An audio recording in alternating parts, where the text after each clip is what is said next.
Hello, welcome to another Facebook Live session here in our home kitchen. And we have high-speed internet. Yes, we have high-speed internet finally got hooked up here. We live way back in the woods, and we're a little bit behind the times here.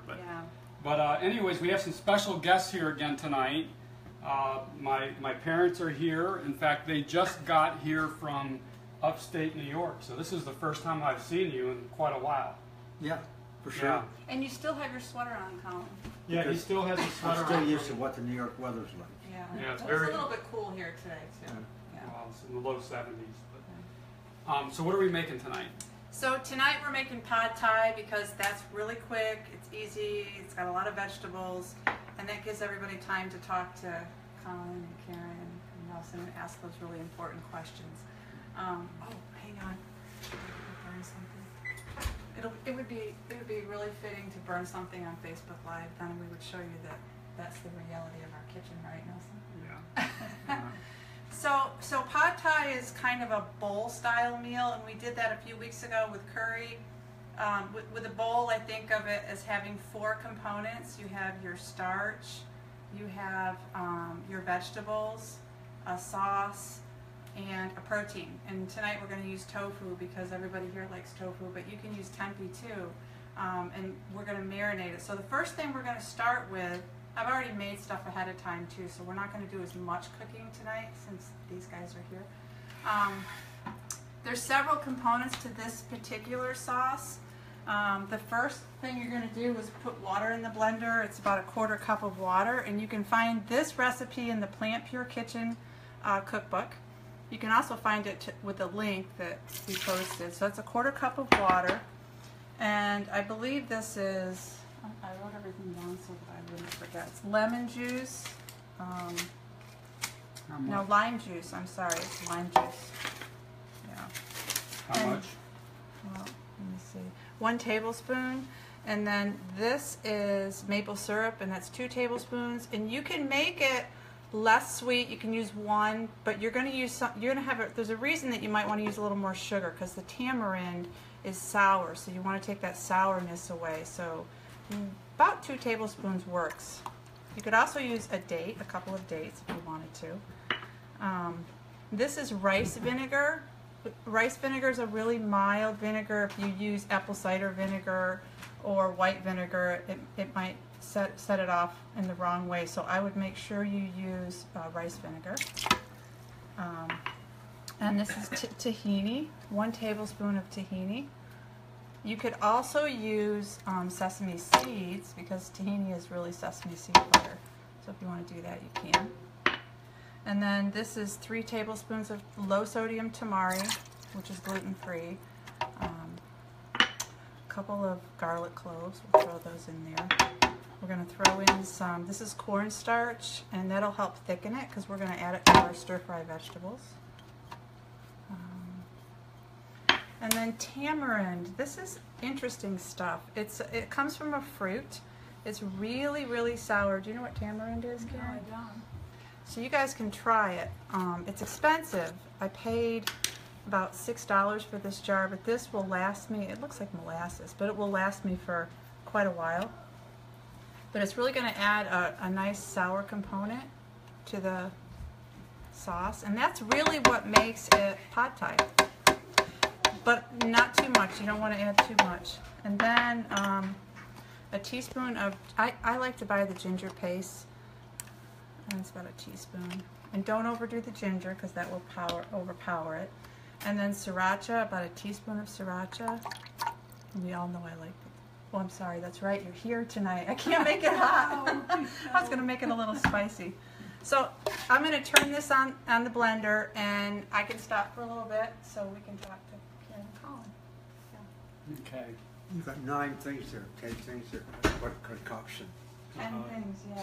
But they're staples. They're those pantry staples that if you Yeah. have them, it's super easy. Once you have them, super easy to And this is a delicious flavor. Really, this is one of my favorites. Can you use the whole ginger root? You definitely can. You can peel it with a spoon and grate it with a microplane, which is what I like to do sometimes. But since I was in a hurry, I just used the ginger paste. Definitely, you could do that. So tell us what you've been working on lately. Well, I'm curious about what you're working on. I mean, how does this relate to the kind of work that you guys are doing now? I mean, you know, we've got the information, you got the cooking down, you got this, you got that. You're starting some programs. What do you do now? Yeah, it's funny because it has been a while since we last talked, hasn't it? Yeah. I mean, we talk now and then over the phone, but we don't go into a lot of detail until we actually see each other sometimes. But yeah, we're you know that we've been working on the Amazon launch, so we just launched our products on Amazon Friday evening. Did you order them? Did you order yours? Not yet. We gotta wait to go home till we be there when they come. That's true. That's true. For sure. Yeah, so we launched that Friday evening. We had a pretty good day Saturday and a pretty good day Sunday. It's tapered off a little bit since then, so we're going to be doing some things to get the word out to more people. But, you know... What does the launch mean? I mean, you're just announcing it? Amazon is announcing it, or what's... Well, we're putting the products on Amazon, and then Amazon's going over time will be helping to promote the products. So they're actually going to be getting behind PlantPure to help build the PlantPure brand. Okay. And the people that we're working with at Amazon, it's kind of interesting. They're socially conscious people. They love the PlantPure story. They love what we're trying to do, and they're really going above and beyond the call of duty to help us. But you know, we still need to do a better job to get the word out, because we are at a very critical point with the organization where we've got to get it to financial self-sufficiency. You know, we've been, up to now, we've been self-funding this. In fact, we put a lot of money in, you put money in. We've had some investors, you know, social impact investors put money in. But we're getting to the point now where we have got to, you know, survive on our own. And so this is really important. The thing that's sometimes frustrating to me, though, is two things. One is people think we're just a food company. And two, I think sometimes people wonder, and maybe rightly so, what are we just a business? You know, is that all we're trying to do? And the thing is, we have so many ideas for what we want to do to help kind of really lead a grassroots movement, transformative change. But in order to do that, we need an economic engine for it. You know, otherwise, it's just the people who are selling Dunkin' Donuts have all the money, or people who are selling hamburgers have all the money. You know, we're trying to create an economic engine so that we can do what's right. So how does this fit into the pod scheme that you have, or the pod organization program? Well, the pods, you know, after the film was released, actually we've got hundreds of pods set up now. What we did this summer is we moved the pods over to a nonprofit that we started called PlantPure Communities. And so it went into the nonprofit, and of course, you know, you were a part of that. In fact, your foundation even helped to facilitate that. So that's going pretty good.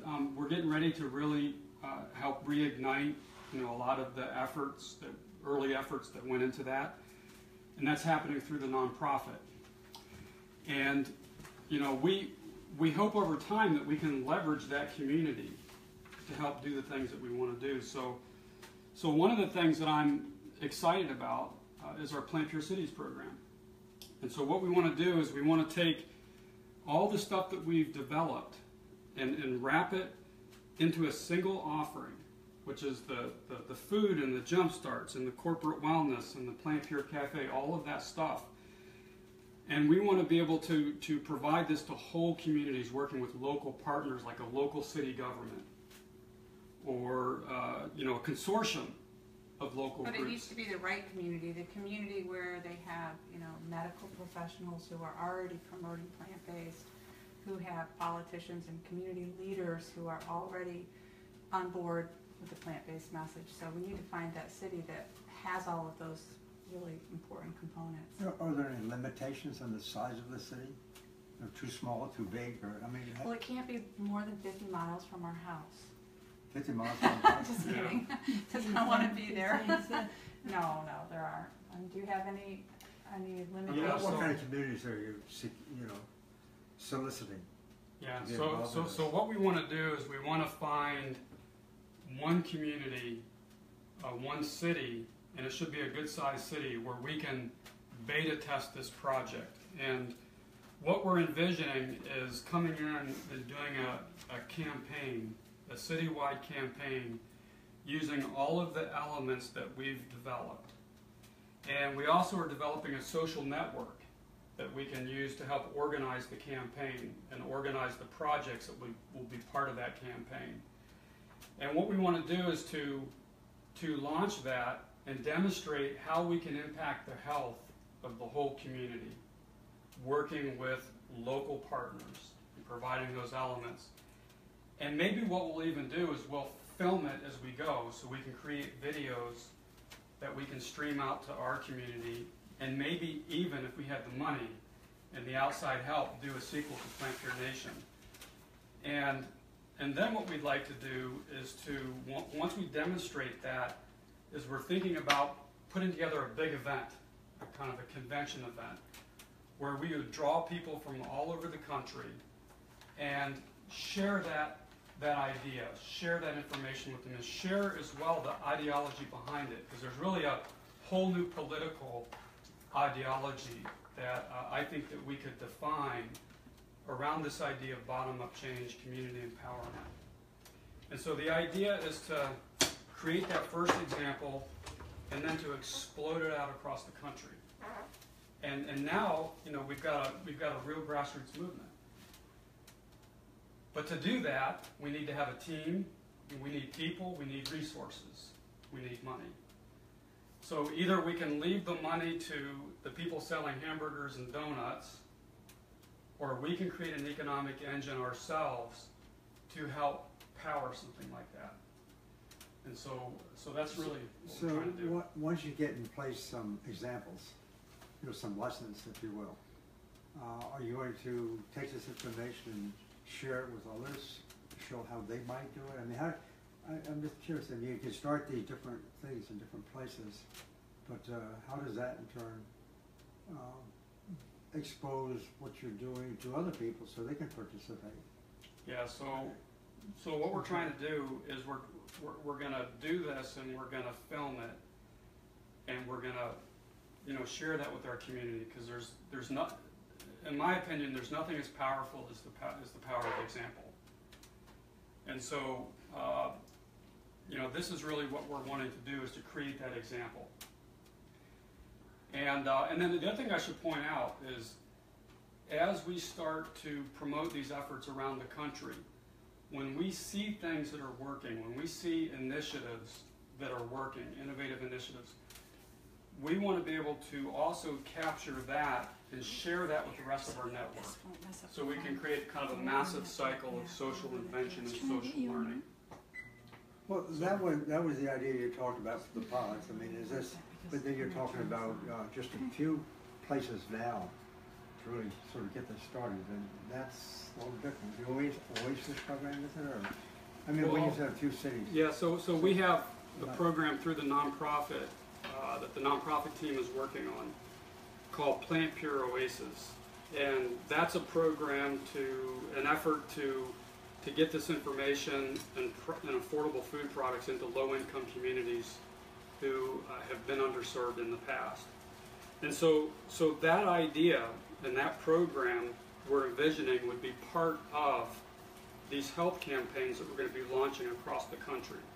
So the idea is that PlantPure would partner with PlantPure communities to incorporate them into these city campaigns that we launch Dad, around the country. Somebody asked, how do we get involved?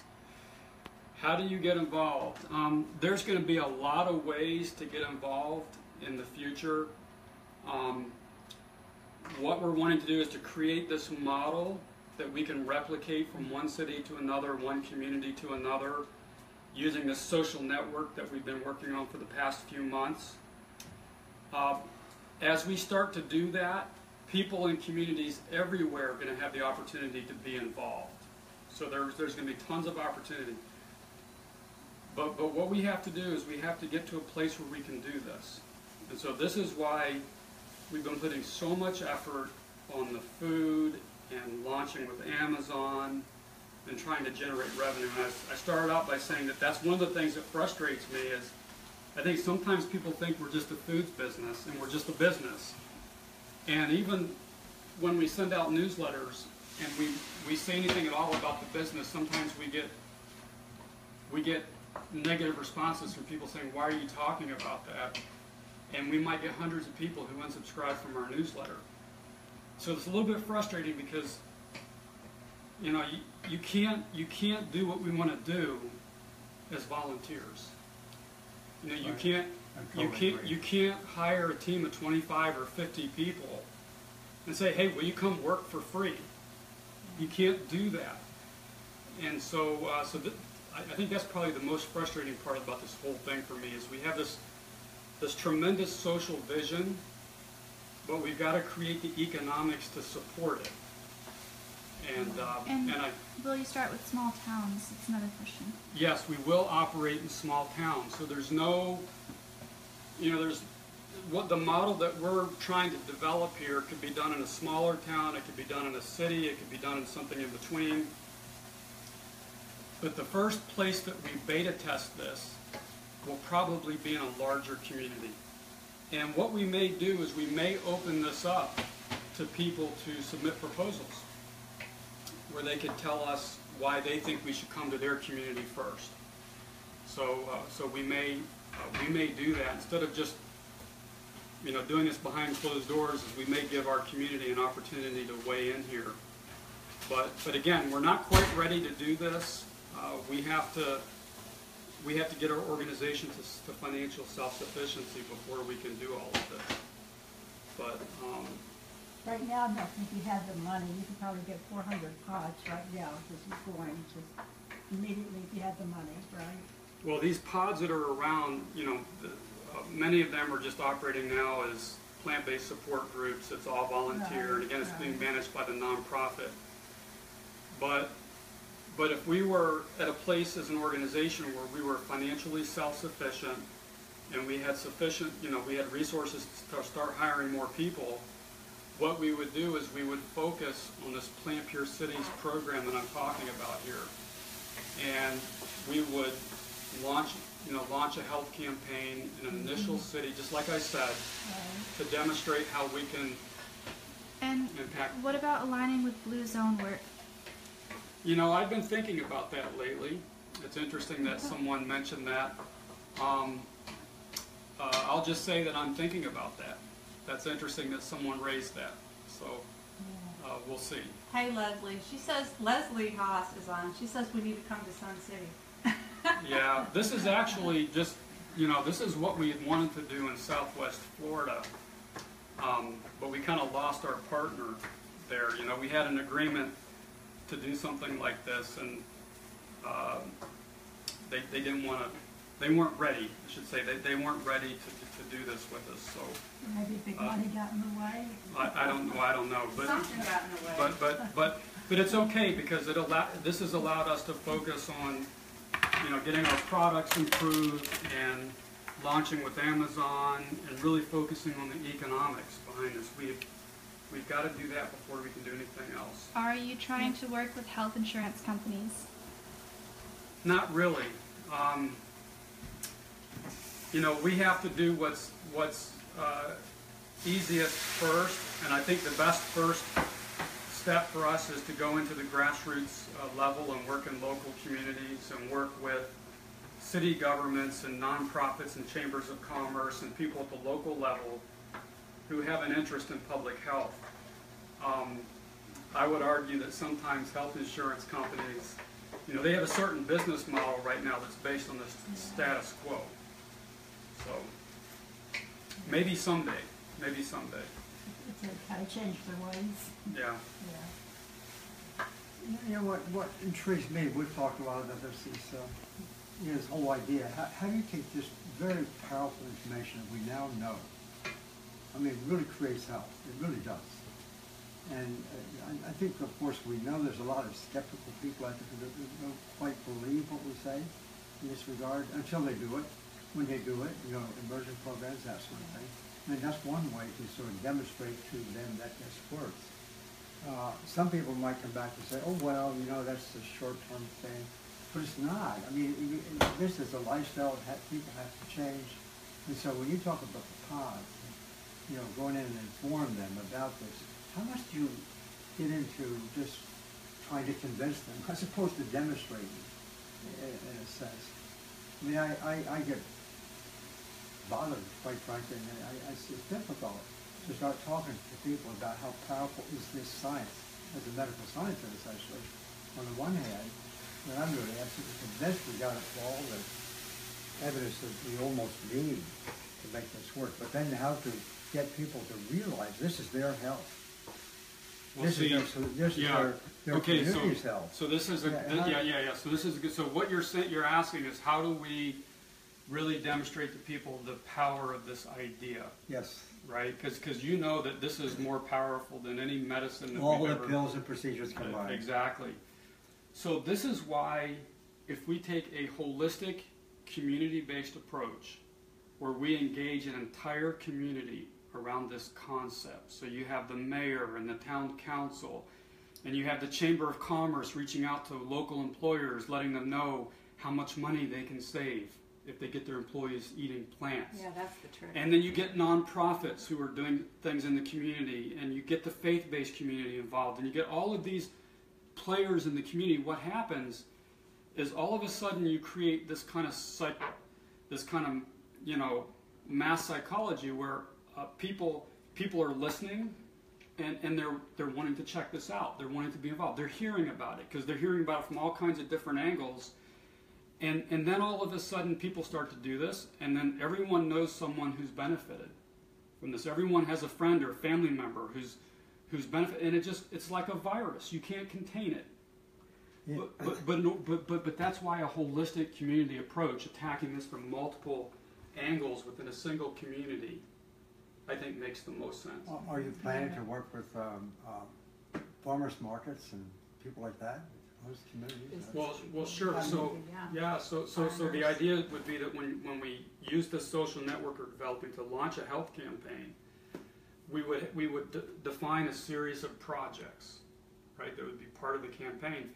It might be that one of those projects might be setting up a farmers market or farmers markets in a community. So a group of people and a group of organizations come together to make that happen. That's part of the health campaign. And in some cases, you might have an opportunity to engage schools, maybe? Yes. Mm-hmm. That's a really key element. Mm-hmm. Yeah. And you know, one way to get to schools really is by actually, because we all know that... get to the administrators and the teachers. Yeah, we all know that it's hard to change the foods that the government's feeding our kids. But we actually are talking to one school system now where we may have an opportunity to come in and do a corporate wellness program for the teachers and the staff. Oh, great. And I think that's interesting because if you came into a big school system and you introduce this idea, and all the teachers, all the administrators, the staff, the bus drivers, they're learning about this. And then they're watching what those children are eating every day. Economics is your sort of background in a sense. Have you ever envisioned the possibility of being able to provide food at the same price as what is being paid to the government for the... I don't think you can compete, to be honest about it. I'm just asking you sort of almost a rhetorical question. Yeah, actually, that's a good question because it's part and parcel of our strategy. Is over the course of time, we're going to be investing heavily in efficiencies and trying to drive the cost of our food further and further down. Right now, we're selling online. So we already are super efficient because we're able to provide a pound of food for about what you'd pay at McDonald's if you buy our 20 pack. Pay at McDonald's for what? A Big Mac, French fries, soft drink. But a pound of food, we're roughly competitive with that if you buy our 20 pack. And that includes an enormous shipping cost. So one of the things we're going to be looking at in the future is how can we get food into communities where we're not paying FedEx. You know, we're delivering food by truck. Right. And then we can drive the price down even further. So I think that actually we can be competitive with fast food. I know we can.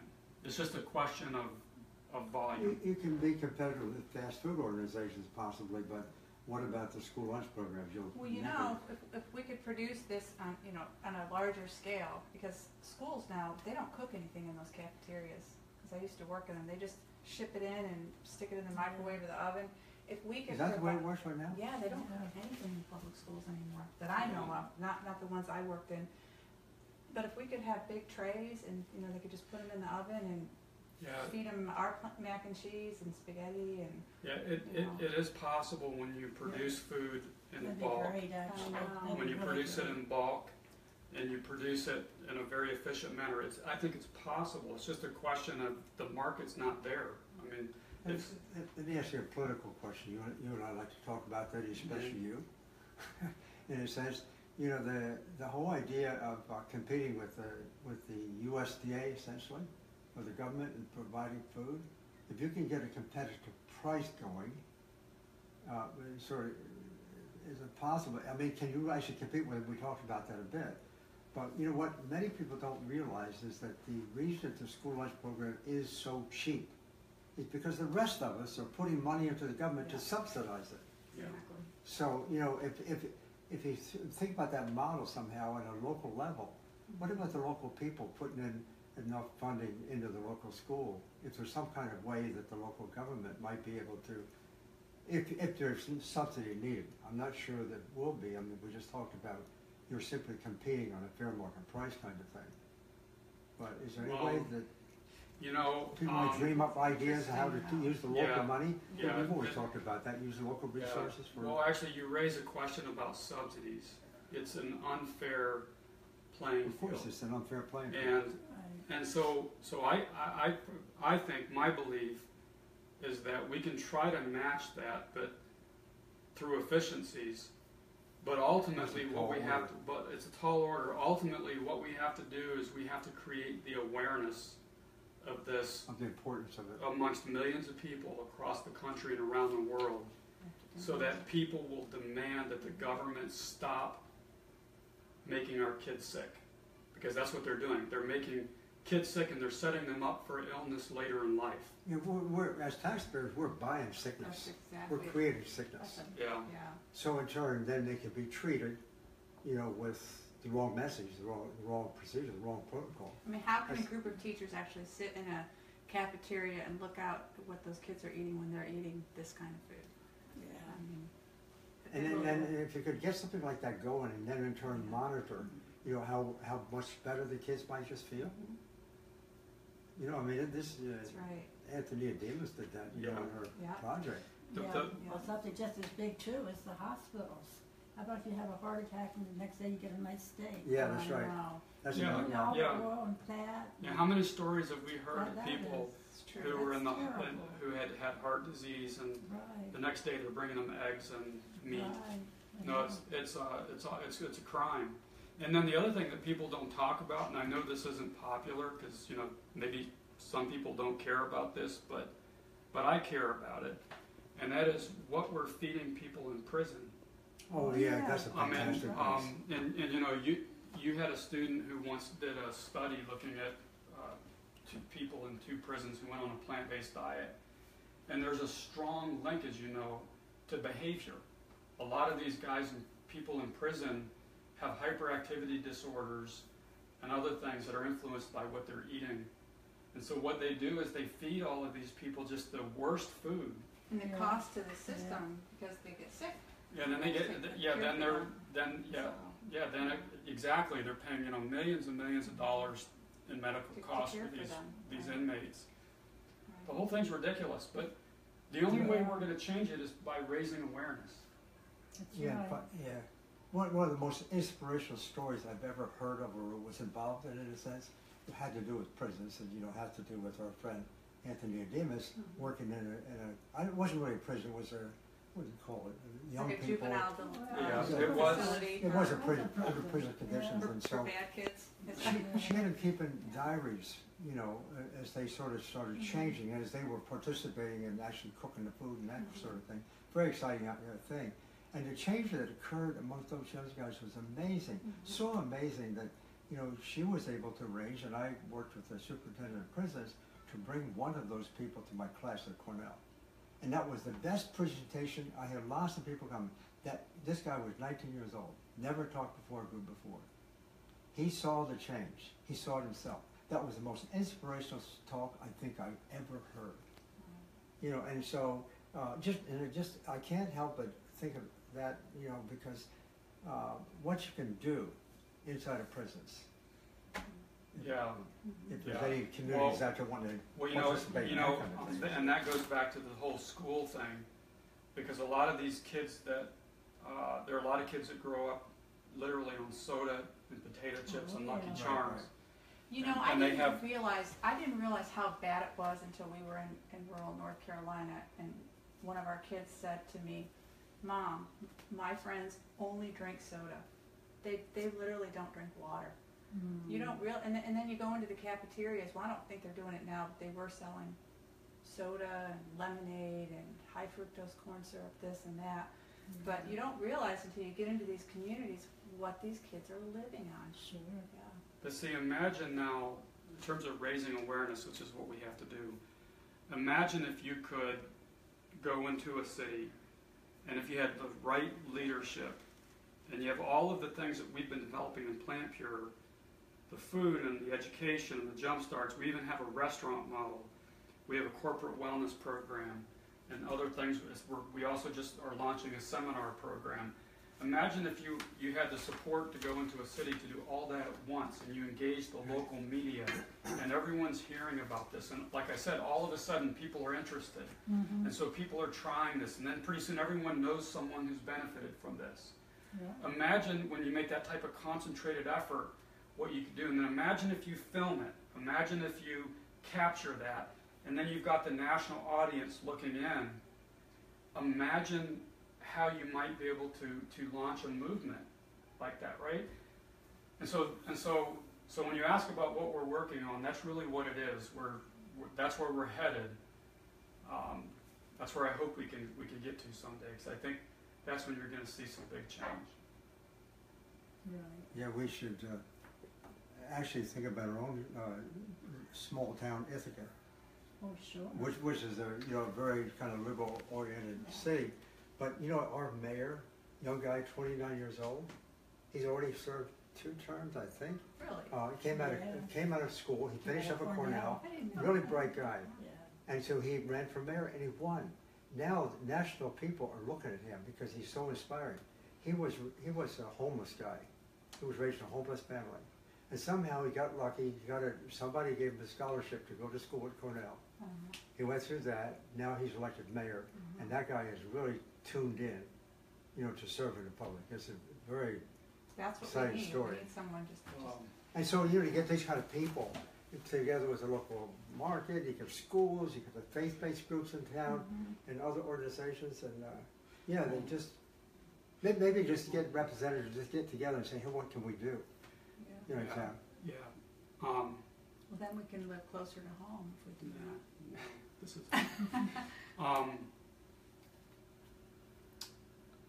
the other thing that gets me excited about this idea is that if we can through this model, if we can show how communities can solve a social problem like our healthcare crisis at the local level, what we're really doing is we're creating a whole new model, a whole new political model, because I think there's a third way that actually combines the best of both sides into a whole new ideology, which is this ideology of community empowerment and grassroots bottom-up change, which requires organization, resources, and information. But if you can figure out a model for how to sustain that, what you're doing is you're combining kind of the social activism of the left and the recognition that we truly can't be free until we're all free, right? You're combining that with the skepticism of centralized government, which tends to find a home on the right, okay?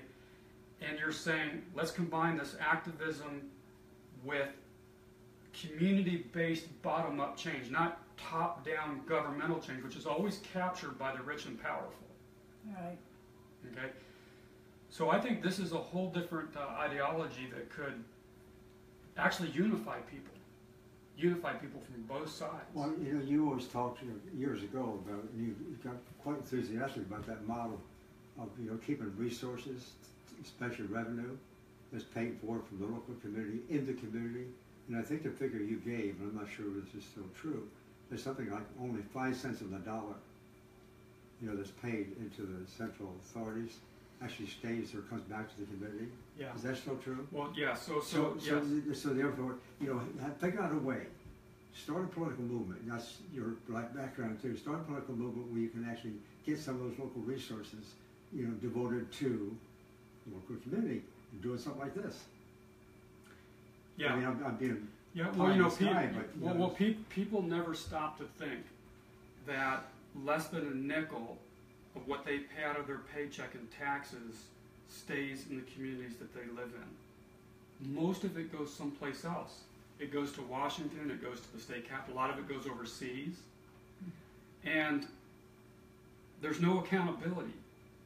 Now imagine if just half of what we paid in taxes stayed in the communities in which we live. And imagine if that money were available to fund public and private groups focused on building stronger communities, people helping people, people loving the people around them, right? Imagine how we could change the world. Oh, yeah, sure. And that's what it's going to take. It's going to take that kind of transformative change to fix the problems that we have, and that's why I get excited about this PlantPure Cities thing, because I think, you know, this could eventually take us to someplace really interesting. Well, now you know what the food is, what kind of food is needed. You know what it can do, and you know, got to make that work, and it is starting to work. So yeah, well, we should probably get back to the food here. No, it's okay. I just wanted to finish this up before we. We're having a conversation in public here that we have a lot, and also the air conditioning's working. I was hot. Yeah. Well, this is a good time to talk. Are there any questions, Laura, that people are asking? A lot of comments, but I don't see any questions. Well, the bottom line for everyone out there is please buy our food. Tell the people around you about our food. It's really great. We've improved it. We have environmentally friendly packaging. We need your help. So do what you can to support us. All plant-based, no oil, low sodium. It's either us or McDonald's. Right. It's us or Dunkin' Donuts. That's the thing, you know, I think people think maybe it's expensive, but I don't think they factor in how much we spend for convenience, whether it's going out to eat or, you know, picking up that quick meal. You know, you oftentimes are spending money in other locations that you're not really thinking of.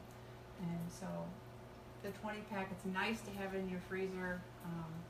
Lots of people who are single parents or older, you know, couples who aren't cooking as much anymore. There's a lot of people that can really benefit from the food. Yeah. What is that? So I'm sauteing the vegetables, and what's in here is a red onion. Oops, I turned the wrong stove on. I thought it wasn't cooking. And it's got red pepper, carrots, a cabbage. I put some broccoli in here. You can pretty much put anything you want. And if you don't want to have tofu, you can certainly put edamame beans in here as well for that protein base. So after that's done cooking, I'm going to add the mung beans. This is what I wouldn't, this really sort of makes it pad thai, but it's the mung beans. And I'll put those in at the very end because I kind of like them crispy. And then the other thing I wanted to share with people is the pasta. So I made brown rice pasta, and I like these because a lot of people are gluten-free, so it kind of fulfills that requirement. But to me, I don't like whole grain, I don't like whole wheat pasta, and this is to me the next best thing to white pasta if you're looking for that consistency. But when you cook these, put them in really rolling, boiling water and only cook them for about 8 minutes, no more than that. And then when you rinse them, shock them because they'll continue to cook as long as they're hot. So these are tricky. They can get mushy really fast. So 7-8 minutes, and then just shock them in the water. And this is what they look like when it's done. They're a little bit lighter than whole wheat pasta. I happen to like these. So we're gonna build a bowl, Laura. You can show them the tofu. So I put this in the oven, and this is what I mean when I cook my tofu. I cook it for a long time to get that meaty texture. That's the way I like it. Yeah, you like, because it has that meaty sort of texture. These are nice. I keep them in the refrigerator, and sometimes we put them on salads, things like that. You can brush them with tamari sauce. I happen to use the pad thai sauce for these. But again, cook them for a long time, kind of keep an eye on them. And you can do the same thing with tempeh as well. So we're going to build a bowl, and I'll show them how I do it with the tamari. And then for the stir fry, I forgot to mention this. This is what the sauce looks like. It's kind of thick. And you're going to put the sauce in there as it's cooking, because it has cornstarch in it. And the cornstarch is what makes it get kind of thick. And I admit I always double the recipe on this because we like a lot of sauce. So I doubled the recipe on this. We also have company too. So we have lots of people we're feeding tonight. And once it starts to bubble, it'll thicken. You don't really need to keep, some people think you need to keep cooking it to make it thicker. You don't really need to. Once it starts to bubble, you can see it doing that. It's not going to get a lot thicker. It'll reduce, but it really won't get a lot thicker unless you just let it sit and reduce and steam off the liquid. That's about as much as I really want to cook my pad thai, because I like it almost semi-raw. How do you guys like your vegetables? Overcooked? Not raw. Not raw. We always have that discussion around here because I like them kind of raw. Nelson likes them a little more cooked than I do. Okay, so, and we'll put this over here. Beautiful. Yeah, it's pretty. Really easy. And we'll start with, oh, these are sticky because they've been sitting while you guys were talking. Put that in there, and then we'll put the vegetables on the top. And it's really amazing how much this sauce really does taste like pad thai. It doesn't use any peanut butter either. But I'm going to put some peanuts on top, just like that, and some tofu, and then a lime, and that's it. That's dinner. Well, that's good. Beautiful. Yeah. So we've been talking a little longer than normal tonight, but well, why don't we let you guys finish it up? Just say whatever you want to say to the world out there. Well, one thing I would like to say about the food, what I really like about it, if you're not a believer, get enough for 10 days and watch if you have a problem, try it. And then also, if you want to kind of lose weight, maybe, try it. And you'll be surprised what happens. Get it and try it. That's the best way. Hey, Colin, I have a question for you. I'll just fold. Why do you think so many people are just completely unopen to this idea? I wouldn't say so many, but Well, there are a lot of people out there that are just completely, closed-minded about change. I have some thoughts, but I'm wondering what your thoughts Yeah, are. I didn't answer. I think about that, and I've gotten excited about it actually. People aren't hearing something about a thing that we do. And I mean, I want to say something scientific, but this becomes important because it becomes part of the public narrative. Namely, there is a science called nutrition.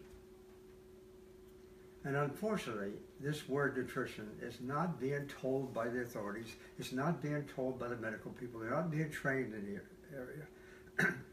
And I'm just writing on this recently. There's a new way to think about it. It is more powerful. It is the most powerful, most powerful biomedical science of all. But we have 130 medical specialties now. Not one of those 130 medical specialties is called nutrition. Not one. medical schools are not teaching nutrition. I want to make a point about this. And thirdly, you know, of the research that we do in this country, NIH mostly, there's 28 institutes, there's not one called an Institute of Nutrition. So the authorities who are involved in communicating to the public about the importance of this they're just not familiar with the word nutrition. And so, as a result, the only kind of nutrition discussion we get going more or less in our society is coming from people with special agendas, and special interests, and it's all cockamamie stuff. It's not consistent. So if we can get that in order, we get some of the authorities to admit that we've messed up, you know, for more than a century in this country. We got to get back to some roots here and say, here is about medical science that's more important than any other single thing. And it comes from food. Yeah. So what kind of food? So we get to talking about it. But, you know, I would, I'd like to, you know, speak to what you had said before, you know, when we first started this, and affirm what you said, because I really feel pretty strongly about this. Social movements are fun, and I guess, and in a sense, and they can be volunteer, and you know, I applaud people who volunteer their time to do this kind of work. That's not an issue. That's not what I don't want to criticize. I mean, there's a lot of advantages to getting involved in volunteer work for sure. It's very admirable, but this has got to go beyond that. This is something that's really important for our entire country. You know, at the local level, at the national level, and every other level. To actually get this information out so people can use it. If we care about other people, it's a moral thing to do. If we care about other people in our society learning about this here, we've got to get organized and do it. And one way it has to be done, there's no other way. We cannot rely strictly on volunteer organizations and volunteer people. As much as that may be fun and all that sort of thing, and as much achievement they may have, you know, that's fine. But we've got to get resources into this darn thing and give it some grounding. Nothing will be sustained into the future unless it's grounded in financial wherewithal, stability.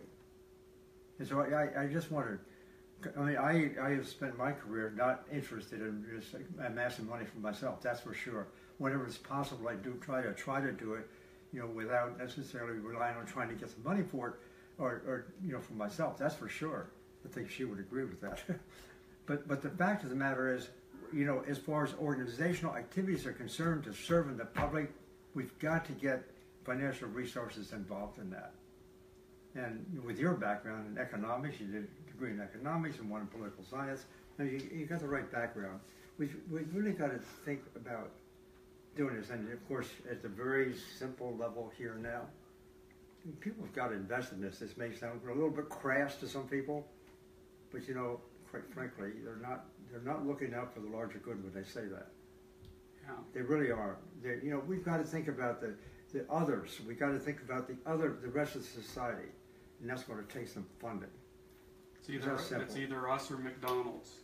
Well, yeah, I mean, right? or the various industries that are benefiting from our sickness. Right, exactly. So we make money on creating sickness.